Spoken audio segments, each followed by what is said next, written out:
গেছি। আর গত রাতে কি এমন দেখছো যেটা বললে অনেক মজা পাবো আমরা? গত রাতে আমি রাস্তায় একটা ছোট একটা সাপ দেখেছি। আচ্ছা। সাপটা লোকেরা, হ্যাঁ, আমি দেখে সরে গিয়েছি রাস্তা থেকে, কিন্তু লোকেরা বলছে যে সাপটা মনে হয় চোখে দেখে না। সাপটা চোখে দেখে না? হ্যাঁ, সাপটা এঁকে বেঁকে হাঁটছিল, ছোট একটা সাপ ও চশমাটা খুঁজে পাচ্ছিল না। মনে হয়। আরে আমারটা দিয়ে দিতে না, আমারটা দেখো অনেক ভালো দেখতে পারতো।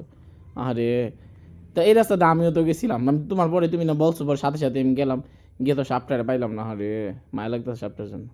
সাপটা পাইবা? রাতে ডিনার কি করছিলা? জঙ্গলি রাইডার নিয়ে ডিনার করে লাইছে তার।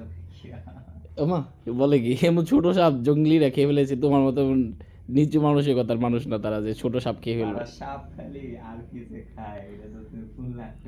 ড্রিঙ্কস হিসাবে কি খাইছিলা? আমি খেয়েছি মজু। মজু? মজু খাই এই তোমার সাপের চশমা রাই বলছো? আল্লাহ কথা, যদি ম দিয়া অন্য কিছু খাইতা তাহলে উপায় আছে।